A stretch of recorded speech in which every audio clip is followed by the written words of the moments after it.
May I come, sir? आइए। Good evening, sir. Good evening, sir. Good evening, take your seat. Thank you, sir. आप विकास हैं? Yes, sir. विकास, आपका जो माध्यम है इंटरव्यू का वो हिंदी है? जी सर। विकास, आपने शायद ये बात अनुभव की होगी कि हम तमाम कोविड सावधानियों को लेकर गंभीर हैं जी सर। और यही वजह है कि हमने कई कदम उठाए हैं। जी हम सर। लोग मास्क पहन रहे हैं, सैनिटाइजर्स का इस्तेमाल कर रहे हैं। एक कदम यह भी है कि हमने आपकी कुर्सी को पर्याप्त दूरी पर रखा है जी सर। और इसका परिणाम यह है कि आप इस कमरे में मौजूद किसी भी व्यक्ति से सुरक्षित दूरी पर हैं। तो एक तो इस बात से नाराज ना हो कि आपको इतनी दूर बैठाया गया है, जी। और दूसरा इसका एक अतिरिक्त लाभ ये भी है कि यदि आप चाहें तो आप मास्क हटा सकते हैं, उससे आप सहज महसूस करेंगे और आप चूंकि सुरक्षित दूरी पर हैं तो सुरक्षित भी रहेंगे। हटाना चाहेंगे मास्क? जी सर। हटाइए। Thank you sir. कंफर्टेबल है? जी सर। बातचीत शुरू करें? जी। ठीक है, तो सबसे पहले तो विकास, आप बोर्ड को अपना परिचय दें। मेरा नाम विकास कुमार है। मैं राजस्थान के सीकर जिले का निवासी हूँ।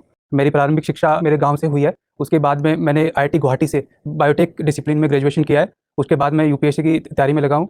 लास्ट ईयर मेरा सिलेक्शन सीआरपीएफ में असिस्टेंट कमांडेंट के तौर पे हुआ है। सीआरपीएफ असिस्टेंट कमांडेंट आप हो चुके हैं? जी सर। असिस्टेंट कमांडेंट कि deputy commandant? Assistant commandant. Assistant commandant. Join कर लिया आपने?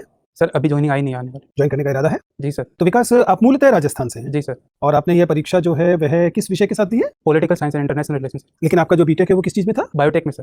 कहाँ से किया आपने? आईआईटी गुवाहाटी से।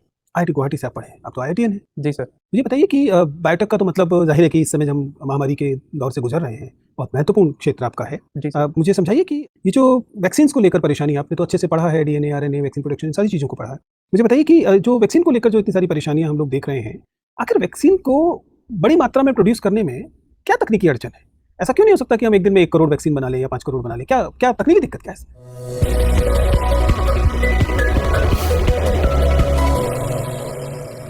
सर जो सारे वैक्सीन हैं जैसे कोवैक्सीन हुआ, कोविशील्ड हुआ, उनकी जो पद्धति है बनाने की वो डिफरेंट जैसे कोवैक्सीन को जो लाइव जो वायरस है उसको डेथ करके बनाया जाता है, तो उसके लिए बैक्टीरिया को कल्चर करना पड़ता है और लेकिन बैक्टीरिया अगर वायरस है तो हमें बैक्टीरिया कल्चर क्यों करना पड़ेगा? वायरस को कल्चर करना पड़ता है, सॉरी सो सर उसमें से समय लगता है, तो इसलिए उसको एक साथ इतना ज़्यादा मात्रा में बनाना मुश्किल होता है। अच्छा, आपका कहना है कि जो ओरिजिनल वायरस है उसको चूंकि बार-बार दोहराना पड़ेगा, तो ये एक परेशानी है। ये परेशानी, ऐसी कोई पद्धतियाँ नहीं है जिसमें हम वायरस तो मैंने सुना है बहुत तेज़ी से बढ़ते हैं। तो आज हमने शुरू किया, सुबह तक हमारे पास 5 करोड़ वैक्सीन लायक वायरस हो जाए, ऐसा आसान नहीं है। वैक्सीन बनाने के लिए बहुत सारे कंपोनेंट्स की ज़रूरत पड़ती है सर। जैसे कि थोड़े टाइम पहले न्यूज़ में था कि जो वैक्सीन बनाने के लिए हमें कितनी कंट्री से कौन-कौन सी चीज़ें इंपोर्ट करनी पड़ती हैं। यूएस से जैसे हमें बहुत सारी चीज़ें इंपोर्ट करनी पड़ती हैं और यूएस ने थोड़े टाइम पहले तक एक्सपोर्ट में रिस्ट्रिक्शन भी लगा रखे थे। तो इस वजह से भी हम हमारी प्रोडक्शन लाइन्स को बढ़ा नहीं पा रहे थे। कुछ लोगों ने इस बात का आरोप लगाया, सही या गलत, कि सरकार के पास जो उपलब्ध मैन्युफैक्चरिंग कैपेसिटीज़ थी पब्लिक सेक्टर में, उनका पर्याप्त इस्तेमाल नहीं किया गया और प्राइवेट सेक्टर के पास वो कैपेसिटीज़ नहीं थी कि इतने बड़े पैमाने पर कर सके। इससे भी देरी हुई है और इससे भी वैक्सीन जो है वो उसके उत्पादन में दिक्कत आई है। ये बात सच है क्या? सर शुरू में जब वैक्सीन का डेवलपमेंट स्टार्ट हुआ तो जो लाइसेंस था सर वो एक कोविशील्ड के पास था और फिर जो हमारी जो भारतीय वैक्सीन कंपनी है भारत बायोटेक है उसने एक वैक्सीन का निर्माण किया। तो सर उसका लाइसेंसिंग में और फिर बाद में सर उसकी प्रोडक्शन को करने में थोड़ा वक्त लगा, लेकिन अभी थोड़े वक्त पहले जब सेकंड वेव आई थी उस समय में हमने दो तीन जो पब्लिक सेक्टर जो अंडरटेकिंग है उनको भी वैक्सीन निर्माण के लिए मान्यता दी है और अभी वो भी वैक्सीन का निर्माण कर रही है। तो थोड़ा समय लगा लेकिन अभी हमने कर दिया है सर। विकास, अभी जो उत्तर आपने पिछले मेरे साथ बातचीत में अब तक दिए हैं, उन पे दोबारा से विचार कीजिए और सोच के बताइए कि अगर ये बायोटेक्नोलॉजी इतनी हैपनिंग फील्ड है, इतनी चुनौतीपूर्ण फील्ड है और इतनी ज़रूरी फील्ड है, जितनी हम लोग चर्चा कर रहे हैं, लोगों की जान बचा रही है, हैपनिंग है क्योंकि बहुत नई-नई चुनौतियाँ मुझे दूर करना है और ज़ाहिर है कि सबसे ज़्यादा लाभदायी है। जब आपकी पेरेंट फील्ड में इतनी चुनौतियाँ चल रही हैं कि पूरी दुनिया उसकी तरफ देख रही है, तब ऐसे में आप बाबू बनने के लिए क्यों भाग रहे हैं? सर जो आप सवाल समझ पा रहे हैं? जी sir. This is the most happening field right now and you are running to become a clerk. Why? Sir पहला जो बायोटेक्नोलॉजी के में जो काम होता है सर वो मेनली रिसर्च बेस्ड होता है। वो एक हम लैब में बैठ के काम करते हैं। दुनिया को बदलते हैं, दुनिया को बचाते हैं। जी यहाँ सर। जाके क्या करेंगे? एक पीली फाइल लिखेंगे, उसके बाद एक लाल फाइल लिखेंगे, फिर से काली फाइल लिखेंगे, फिर से पीली फाइल लिखेंगे। जी सर, बट मैं एक ग्रामीण पृष्ठभूमि से आता हूँ और जो बचपन से ही मैंने लोगों के साथ मिलकर रहना, लोगों में कोलैबोरेटिव जो गाँव की कल्चर होती है, लोगों के लोग लिए काम बचेंगे करना, तब लोगों के साथ कोलैबोरेशन काम करोगे ना करना। दोस्त। लोगों की जान बचेगी, लोग बचेंगे तभी तो उनसे कोलैबोरेट करोगे, उनके लिए कुछ करोगे। जान बचाने का काम बायोटेक्नोलॉजी में हो रहा है और एक बायोटेक्नोलॉजिस्ट भाग रहा है वकील बनने के लिए, कैसे चलेगा? सर मुझे लगता है कि मैं अगर बायोटेक्नोलॉजी के क्षेत्र में जाता तो भी मैं उस चीज़ के साथ जस्टिस नहीं कर पाता, क्योंकि मेरा जो लगाव ज़्यादा था वो लोगों के साथ काम करना, वो लोगों में बीच में रह के काम करना, लोगों के लिए काम करना, वो ज़्यादा मेरे को अच्छा लगता है। तो इसलिए मुझे सिविल सर्विसेज में तरफ ज़्यादा रुझान है सर। चलिए, thank you sir. So you are assistant commandant in CRPF. Okay. The first very question that is related to your armed force. The Armed Force Special Power Act 1958, जी sir. right? That is related to CRPF and others. What kind of latest amendment has been done in this particular act? Sir I am not aware of it, sorry. You know this particular act? जी sir, मुझे पता है इसके बारे में। What is the aims and objective of this particular act? Mentioned in act. Sir ये जो act है एप्सपा जिसको बोलते हैं, ये एक्ट जो डिस्टर्ब एरिया जो भारत में जहाँ पे सिक्योरिटी से रिलेटेड आर्म फोर्सेस के सामने चैलेंज है उनको एड्रेस करने के लिए एक्ट लागू किया गया है, जो कि नॉर्थ ईस्ट ठीक और है, आप छोड़िए इस क्वेश्चन को छोड़ देते हैं हम लोग। आप बायोटेक्नोलॉजी से जुड़े हुए हैं। देखिए 4 पॉपुलर डिफाइंड कोविड-19 का आपको वायरस है। One is called alpha, right? That is emerged from UK. Second is beta, that is from South Africa. Gamma, not clearly known, and the delta from India.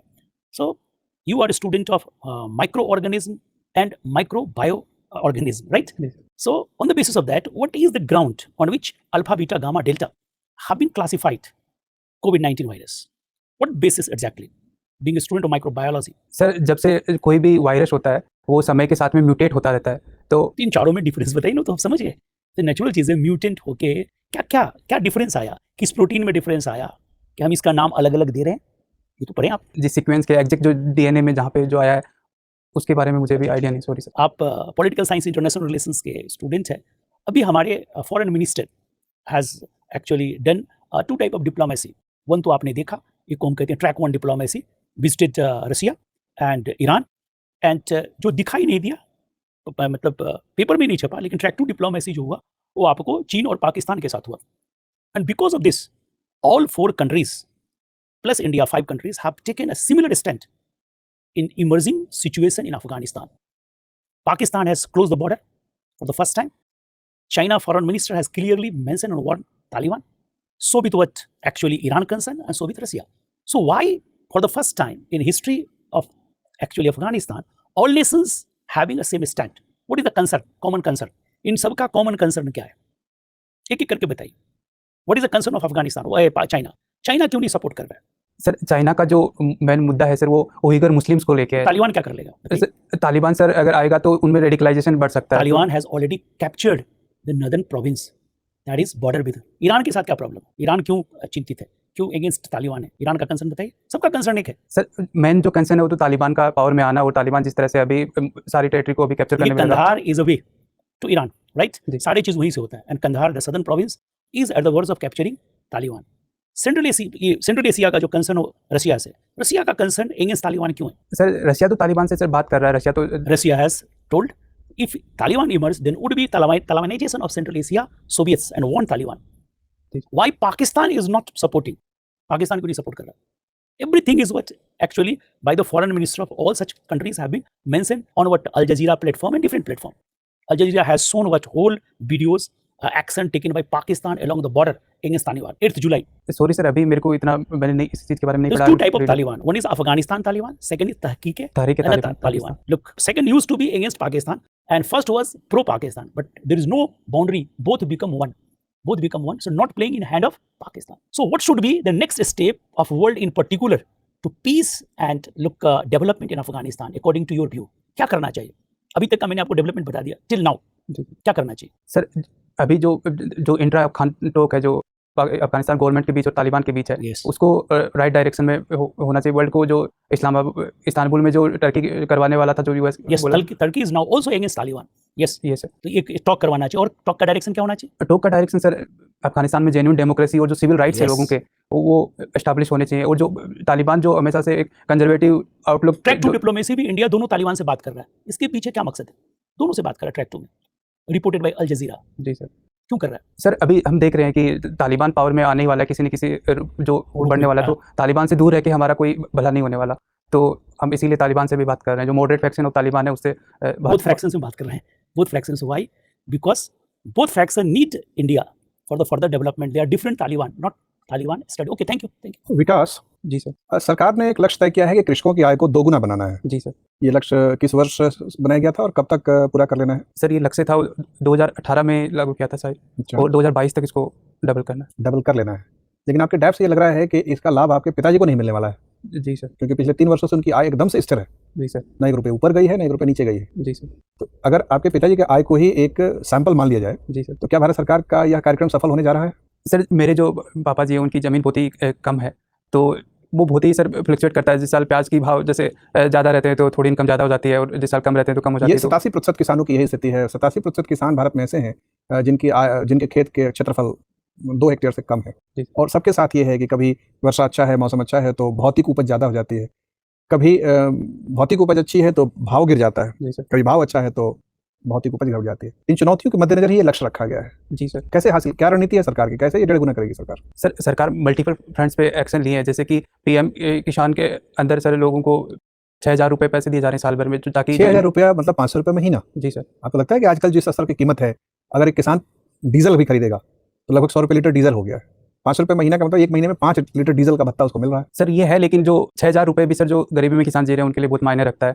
वैसे ही जैसे हमने भिक्षमंगे को 2 रुपये दे दिया तो उसके लिए तो वो भी मायने रखता है। नहीं सर, लेकिन सर जो इनपुट के लिए जो किसानों के पास लोन लेना पड़ता था, जो तो आपके पिताजी कृषक हैं, बताइए तो 6,000 रुपया से कौन कौन से इनपुट खरीदे जा सकते हैं और कितनी मात्रा में? यूरिया की कीमत क्या है? एक पैकेट यूरिया की कीमत आप बता सकते हैं कितनी है? सर 50 kg का जो कट्टा आता है उसका लगभग 1,000 रुपये के अराउंड लगता है। यूरिया नहीं, इतना महंगा भी नहीं है। 50 kg का सर इतना लगता है सर। लगभग 350 साढ़े 300 रुपया है, ठीक है। लेकिन मान लीजिए 350 रुपये ही है तो 6,000 रुपये में कितने बोरी यूरिया आ जाएगा? सर इतना ही हमारे खेत में तो इतना एक जब 50 kg यूरिया सफिशिएंट होता है सर पूरे खेत के लिए। कितना बड़ा खेत है? सर लगभग 2.5 एकड़ कह रहा हूँ। 2.5 एकड़ के खेत में सिर्फ एक बोरी यूरिया खर्च करते हैं, सिर्फ 50 किलो। क्या वैज्ञानिक पैमाना है? यूरिया, फॉस्फेट और पोटास को किस अनुपात में यूज किया जाता है? NPK, nitrogenous phosphatic and potassic fertilisers के इस्तेमाल का अनुपात क्या है? Sorry sir. अच्छा, आपको ध्यान नहीं है, कोई बात नहीं। ये बताएं कि विश्व बैंक समूह कहने से किन किन संस्थाओं का बोध होता है? सर पहला जो है वो इंटरनेशनल बैंक ऑफ डेवलपमेंट। कितने संख्या पहले बता दीजिए कि उस समूह में कितनी संस्थाएं हैं? 5 संस्थाएं। ठीक है, सही बात है। तो पहला क्या है? शॉर्ट में बता सकते हैं, पूरा नाम बताने बजाय शॉर्ट में बता सकते हैं। दूसरा इंटरनेशनल फाइनेंशियल कॉर्पोरेशन है। ठीक है। तीसरा, सॉरी सर अभी। ठीक है, मैं बताता हूँ। एक मिगा है, एक ICSID है, इन पांचों में से, और एक IDA है। इन पांचों में से क्या भारत सभी का सदस्य है या किसी का नहीं भी है? नहीं सर, इंटरनेशनल सेटलमेंट ICSID का नहीं है, international centre for settlement of investment disputes, उसका नहीं है। नहीं है सर। फिर भी अभी फ्रांस में एक ऐसे ही इंटरनेशनल डिस्प्यूट में भारत के खिलाफ हार जाने का आदेश कचहरी ने जारी कर दिया है। जी सर। तो ऐसा कैसे हो गया? जब हम international centre for settlement of international dispute के सदस्य हैं ही नहीं, तो किसी बाहरी देश के न्यायाधीश ने ऐसा फैसला कैसे कर दिया? सर जो इन्वेस्टमेंट ट्रीटी थी उसके बेसिस पे किया है। कौन सी ट्रीटी? उसने ट्रीटी का क्या नाम है? BIPA। फुल फॉर्म बता सकते हैं BIPA का क्या होता है? Sorry sir. कोई बात नहीं, ठीक है। विकास। हाँ विकास जी, अक्सर ऐसा कहा जाता है कि अगर अपनी हॉबी को ही अपना जॉब बना लिया जाए तो इससे बेहतर कुछ नहीं हो सकता। जी सर। आपकी हॉबी गार्डनिंग है, विलेज पब्लिक अफेयर्स में आप इंटरेस्ट रखते हैं, जी सर। आपका एजुकेशनल बैकग्राउंड बायोटेक्नोलॉजी का है, आपके फादर इसी प्रोफेशन में है, जी सर। तो क्यों नहीं आपने इसको अपना जॉब बनाया? क्यों आप एडमिनिस्ट्रेशन में जाना चाहते हैं? क्यों नहीं कोई स्टार्टअप चालू किया जिससे आपके पिताजी को भी डायरेक्टली मतलब आप हेल्प कर पाते? सर स्टार्टअप पे करने के लिए सर जो पहले सर एक पूंजी की आवश्यकता होती है, तो वो उसकी इतनी व्यवस्था मेरे पास नहीं थी। दूसरा मेरे पास कोई सर, जब मैं कॉलेज से ग्रेजुएट हुआ उस टाइम कोई वाइबल सर आइडिया भी नहीं था, तो इसलिए मैं नहीं जाना चाहता। और सर चौथा, मैं सिविल सर्विसेज में जाना चाहता हूँ, तो सिविल सर्विसेज में जाके भी मैं जो लोग हैं उनकी सहायता कर सकता हूँ, किसानों के लिए काम कर सकता हूँ, तो मैं इसे उसको चूज करना चाहता हूँ। अब पूंजी नहीं थी, आप IIT से इंजीनियर हैं, जी सर। फंड रेज करने के बहुत से तरीके हैं। जी सर। इवन आप पब्लिक से भी फंड रेज कर सकते हैं। जी सर। आप IIT के इंजीनियर हैं और वैसे भी फंड ले सकते हैं बहुत जगह से। तो पूंजी की बात तो समझ में नहीं आती, और आइडिया नहीं था, मतलब ये हो सकता है, मतलब तो कभी आपने कुछ प्रयास किया ऐसा? नहीं सर।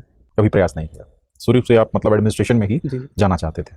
अच्छा, कोई ऐसी 3 खूबियां बताइए जिसकी वजह से आपका एडमिनिस्ट्रेशन में, मान लीजिए आपको IAS बना दिया जाए, आपका सिलेक्शन कर लिया जाए। सॉरी सर, मैं आपका क्वेश्चन नहीं समझा। आपकी अपनी कोई 3 खूबियां बताइए जिसके आधार पे हम आपका सिलेक्शन कर लें, चुनाव कर लें। सर पहला है जो मैं लोगों के साथ काम करना, कोऑपरेशन, और जो लोगों की नीड को समझना, वो अच्छे से कर सकता हूँ। दूसरा, मैं ऑनेस्ट हूँ, इंटीग्रिटी है। तीसरा सर, मेरे अंदर सर लोगों को नीड को समझ के उसको डिसीजन लेने की डिसीजन मेकिंग पावर है। इमोशनल इंटेलिजेंस मेरा अच्छा है सर, तो इस आधार पे मुझे लगता है कि मैं अच्छा सिविल सर्वेंट बन सकता हूँ। ओके, अभी कम्युनिस्ट पार्टी ऑफ चाइना के 100 साल पूरे हुए, शायद आपने देखा होगा। जब हम किसी को कम्युनिस्ट कहते हैं, जैसे आप व्यवहार में भी ऐसा देखते होंगे कि ये कम्युनिस्ट है, इसका क्या मतलब होता है? सर कम्युनिज्म जो फिलोसॉफी हो मार्क्स ने दी है, उसके अकॉर्डिंग जो इक्वलिटी की बात करते हैं, जो समाज में जो लेफ्ट है, जो आइडियोलॉजी होती है, उसको कम्युनिज्म बोलते हैं। जो स्टेट के ऊपर कंट्रोल, जो प्रोडक्शन के जो मीन्स ऑफ प्रोडक्शन है उन पे स्टेट का कंट्रोल चाहते हैं, और रीडिस्ट्रीब्यूटिव जस्टिस की जो बात करते हैं। नहीं, जैसे 3 शब्द है, सोशलिज्म, कम्युनिज्म और मार्क्सिज्म, मान लीजिए, क्या फर्क है तीनों में? सर कम्युनिज्म होता है वो स्टेटलेस सोसाइटी की बात करते हैं, वहाँ पे स्टेट नहीं होता, वहाँ पे कम्युनिटी ही ओनर होती है जो प्रोडक्शन। ठीक है। जो सोशलिज्म होता है सर, वो जो मीन्स ऑफ प्रोडक्शन उसमें स्टेट का कंट्रोल होता है, वो कितना भी हो सकता है सर। वो एक सोशलिज्म एक बहुत ही वाइड स्पेक्ट्रम की आइडियोलॉजी है। और मार्क्सिज्म सर एक कम्युनिज्म कोई मार्क्सिज्म की, मार्क्स ने कम्युनिज्म की फिलोसफी दी है, तो मार्क्सिज्म ने, मार्क्स में जो साइंटिफिक वे जो कम्युनिज्म को लाने का बताया, उसको मार्क्सिज्म बोलते हैं। साइंटिफिक कम्युनिज्म भी कोई शब्द है या साइंटिफिक सोशलिज्म है? Sorry sir. वैज्ञानिक समाजवाद शब्द है या वैज्ञानिक साम्यवाद शब्द है? सर मार्क्स ने जो कम्युनिज्म है उसको साइंटिफिक बताया। ठीक है, thank you Vikas ji. Sir Vikas ji sir. Vikas, मुझे बताएं कि गांधी और नारीवादी चिंतन में राज्य की आलोचना के क्या आधार हैं? प्रश्न समझ पाए आप? सॉरी। गांधीवादी चिंतन में और नारीवादी चिंतन में जी सर। राज्य को किन आधारों पर क्रिटिसाइज किया गया है, उनकी आलोचना की गई है? क्या आप समानता देख पाते हैं दोनों में? सर जो गांधीवाद है वो स्टेटलेस सोसाइटी की बात करते हैं। गांधी जी ने भी स्टेट को एक शोषण का वो बताया। लेकिन जो नारीवादी है वो भी स्टेट को एक पेट्रियार्क की तरह देखते हैं कि स्टेट जो पेट्रियार्की है उसको ठीक है, मैं समझ कानून पा रहा में हूँ। और जो लीगल जो इंस्ट्रूमेंट है उनके थ्रू सामान्य करने का प्रयास करता है। कोई समानता या असमानता दिखती है? विरोध तो दोनों ही कर रहे हैं, कहीं समानता दिख पाते हैं? सर दोनों ही स्टेट के द्वारा एक्सप्लॉयटेशन की बात करते हैं। किसी प्रसिद्ध नारीवादी विचारक जानते हैं आप? आपने तो राजनीति विज्ञान में पढ़ा होगा, कोई ना कोई प्रसिद्ध राजनीतिक विज्ञानी होंगे जी सर। या होंगी। जेन टिकनर का नाम सुने? जी सर, सुने? अंतर्राष्ट्रीय संबंधों में जेन टिकनर का क्या योगदान है? सॉरी सर, मार्गेंथाउ के जो प्रिंसिपल्स हैं अंतर्राष्ट्रीय संबंधों में रियलिज्म को लेके, यथार्थवाद को लेके, उनका किन आधारों पर उन्होंने उनकी आलोचना की है? सर मॉर्गेंथाउ है वो बोलते हैं कि जो टिकनर इंटरनेशनल क्या बोलते हैं ये बताएं। मार्गेंथाउ तो जो बोलते हैं मैं समझ पा रहा हूँ। जी सॉरी सर, कोई बात नहीं।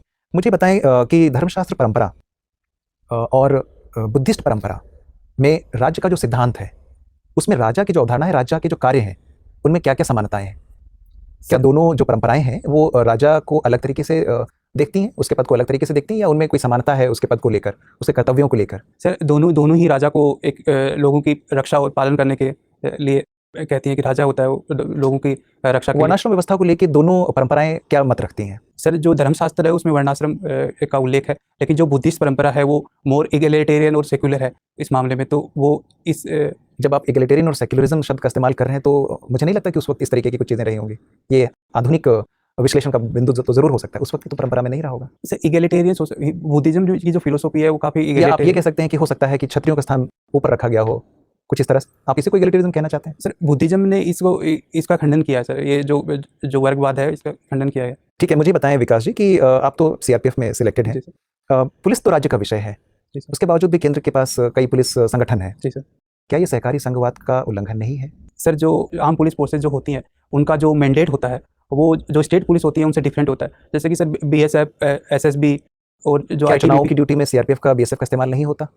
पुलिस का भी इस्तेमाल होता जी है, सर, जी कानून व्यवस्था बनाए रखने में भी होता है। जी सर। आपने देखा होगा कि कई सारे संस्थानों में लोगों के, नागरिकों की सुरक्षा में, प्रतिष्ठानों की सुरक्षा में भी इन पुलिस बल का इस्तेमाल होता है। जी सर। बताएं।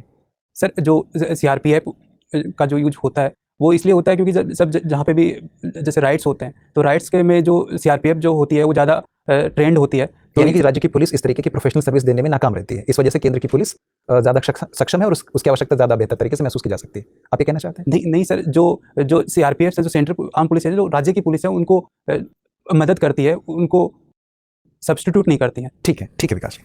Sir Vikas, ji sir. विकास आप तो मूलतः राजस्थान से आते हैं जी। सीकर से। मान लीजिए कि आपका सिलेक्शन हो गया, आप एक किसी जगह पे पदस्थ हैं और अब आपके विवाह का अवसर है। जी सर। और आपके माताजी और पिताजी के बीच में इस बात को लेकर संघर्ष है। आपकी माताजी का आपसे साफ साफ कहना है कि चूंकि वो उस गांव घर में शादी करके आई और उनके जो अनुभव हैं वो बहुत अच्छे नहीं हैं, इस आधार पर उनका आपसे सीधा ये दावा है या अनुरोध है कि किसी भी कीमत पर आप अरेंज मैरिज नहीं करेंगे, आपको अपने आप ही अपनी इच्छा से खुद ढूंढ कर शादी करनी है, अंतर्जातीय विवाह करना है। इसके ठीक विपरीत आपके पिता भी अड़े हुए हैं। उनका कहना है कि बेटा अधिकारी बना है और इससे सामाजिक प्रतिष्ठा जुड़ती है, तो शादी तो हर हालत में अरेंज्ड मैरिज ही होगी।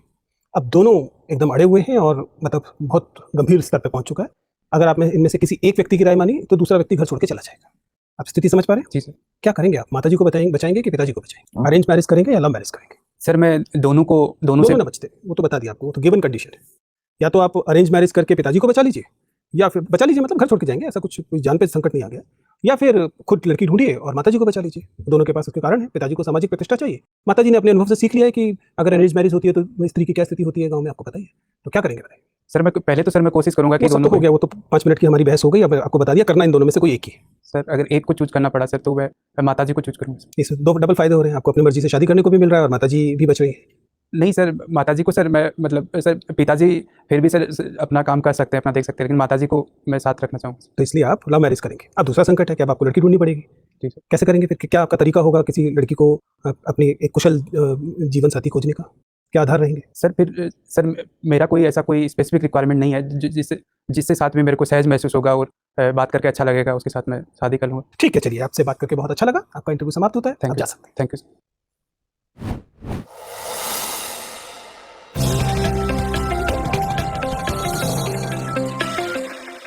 बैठिए। जी विकास, बताइए क्या लग रहा है आपको? कैसा गया इंटरव्यू? किन एरियाज में आपको लगता है कि ठीक किया? कहाँ लग रहा है सर यहाँ थोड़ा फंस रहा हूँ? सर एक तो थोड़ा नॉलेज की कमी है, खासतौर से मैंने PSR मैंने थोड़ा पढ़ा नहीं, तो वो है। पीसीआर तो आपका ऑप्शनल है, थोड़ा सा पढ़ना पड़ेगा। इसके अलावा उसके एक्सप्रेशन और कम्युनिकेशन की क्या स्थिति लग रही है अपने आप? थोड़ा तो कम है सर। थोड़ा कम है। ओके, आपके मार्क्स आ गए हैं? CAPF में कितने थे इंटरव्यू में?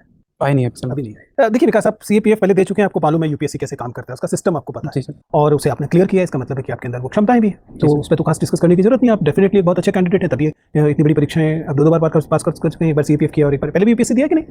यूपीएससी इंटरव्यू दिया? इंटरव्यू नहीं दिया। इंटरव्यू पहली बार दिया, तो ये good candidate, no doubt about it. आपका बैकग्राउंड बहुत अच्छा है, आप आईआईटी से पढ़े हुए हैं, तो इन सफलताओं की वजह से जो थोड़ा सा आत्मविश्वास बढ़ना चाहिए था वो थोड़ा कम दिखाई दे रहा है। सर समझ पा रहे हैं? कॉन्फिडेंस थोड़ा नहीं आ पा लेकिन क्यों? जब आप शानदार जगह से पढ़ के आए हैं। सर वो नेचुरल है सर, वो मेरे अंदर सर वो देखिए नेचुरल नेचुरल होता है नहीं आता सर। संकोच, ये मैं मान सकता हूँ, मैं इस बात को मान सकता हूँ कि कोई व्यक्ति संकोची होता है थोड़ा बहुत, दूसरा व्यक्ति कम संकोच, ये तो प्रकृति का प्रश्न है। लेकिन आत्मविश्वास प्रकृति की चीज नहीं है।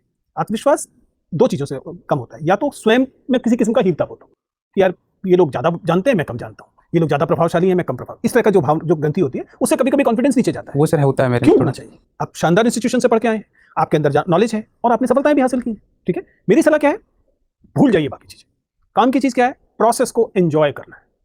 बात समझ रहे जी हैं? सर। ये अब हम यहाँ पहुंच गए हैं, सफलता लेकर पहुंचे, इसलिए अब जितने बाकी लोग अपियर हो रहे हैं मैं उन जैसा हूँ। अब तो मैं अगले 30 मिनट तक जो मुझे प्रोसेस मिला है इंटरव्यू का, शानदार लोगों से बात करने का, मैं उसे एंजॉय करूँगा। एक बार ये आ जाएगा तो बाकी जो सहमना है, डरना है, ये सब अपने आप दूर हो जाएगा। इसकी चिंता नहीं करनी है, फ्रंट फुट पे खेलना है। शानदार पर्सनैलिटी आपकी, बैठने का तरीका सामान्यतः ठीक है, वॉइस लेवल थोड़ा सा नीचे है, मुझे वो थोड़ा सा ऊंचा चाहिए, लगभग 20%, अभी जितना है उससे 20% ऊपर, ठीक है ना। इससे अपने आप थोड़ा सा अगर आत्मविश्वास की कहीं